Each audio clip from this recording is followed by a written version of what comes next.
Olá, sejam bem-vindos a 21 Training Coaching. Eles falam Douglas Suchinski, apresentando o nosso tradicional informe diário para índices bursáteis, válido para esta sexta-feira, 28 de fevereiro de 2014. Lembrando, nosso informativo é completamente patrocinado pela nossa app, disponível aí nas versões Android, onde você poderá fazer o download aí nas tendas do Google Play, e também na versão para o seu iPhone, onde poderá fazer o download aí através da App Store.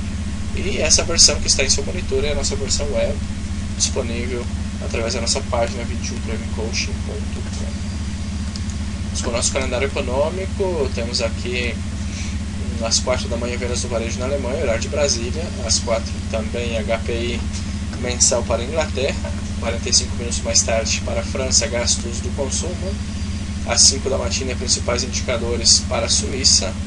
Nos Estados Unidos, às 7 horas, discurso da FONC. Também temos o IPC anual para a Eurozona, o IPC subjacente anual e a taxa de desemprego. Às 10h30 temos o PIB mensal para o Canadá, PIB anualizado e também Produto Interno Bruto naquele país. No mesmo horário, nos Estados Unidos, o PIB trimestral, e às 11h45 o PMI de Chicago. Às 11h55, índice de Michigan de percepção ao consumidor. E ao meio-dia temos vendas pendentes de casas mensal para os Estados Unidos. Às 12h30, discurso do governador Kearney do Banco Central inglês. E às 22h, PMI manufatureira China. E no Brasil, às 14h30, relação dívida PIB, notícia de médio de baixo impacto. Vamos começar então aqui pelo Standard & Poor's. Hoje uma sessão com as declarações da senhora Janet Yellen, dando suas declarações aí, dizendo nenhuma novidade, dizendo que vão manter aí os estímulos e que a redução se manterá de forma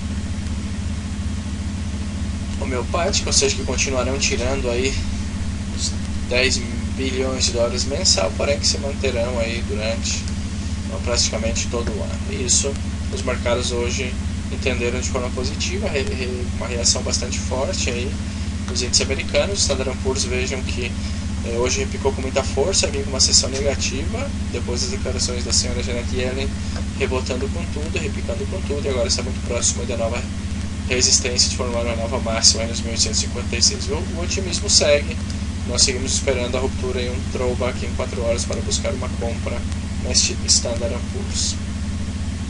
Já o Nasdaq não seria diferente, também bastante bullish, bastante altista, apesar da sobrecompra, não querem saber de correções.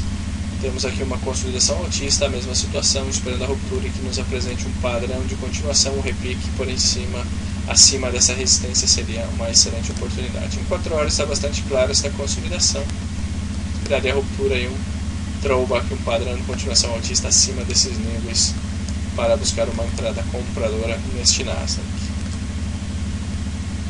Já o Dow Jones, este sim está mais interessante. Vemos que no diário aí está fazendo a ruptura já dessa primeira resistência, deve fazer o teste aí dos 16.281, se romper poderemos buscar uma compra acima desses níveis, com o objetivo aqui os 14.450 pontos. Poderíamos buscar um padrão em inclusive em 4 horas ou 15 minutos, para pensar em compras neste Dow Jones. Muito bem, seguimos com os índices europeus. Vamos começar com o DAX 30.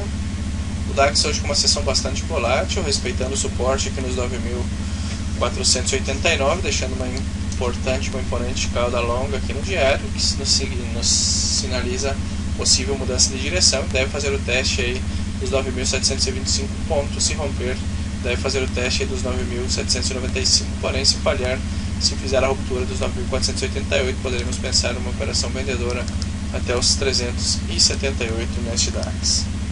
Em Paris, o K40 com muita força, vemos que no diário a correção ainda ordenada, deixando cauda longa, é bem provável que venha desenvolver esse possível pivô de alta e fazer o teste aí dos 4.423 pontos. Veremos, o problema é que está muito próximo a essa resistência, não temos fluidez para buscar uma entrada neste K40 nestes momentos, assim que vamos estar aí atentos, dependentes dessa ruptura. Seguimos com o AUS 200, o índice australiano.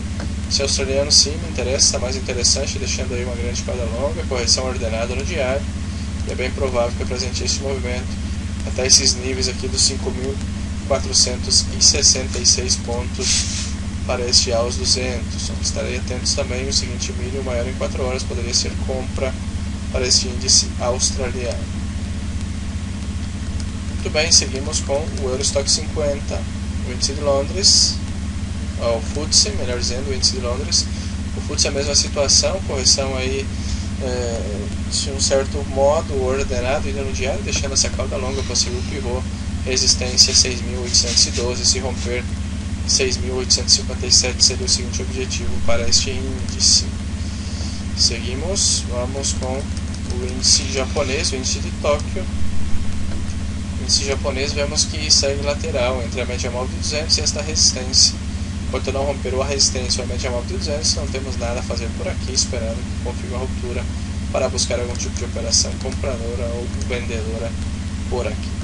Muito bem, esse é o nosso informativo diário para índices bursáteis. Sou Jonas Suchenski, um abraço e fiquem com Deus. Bye bye.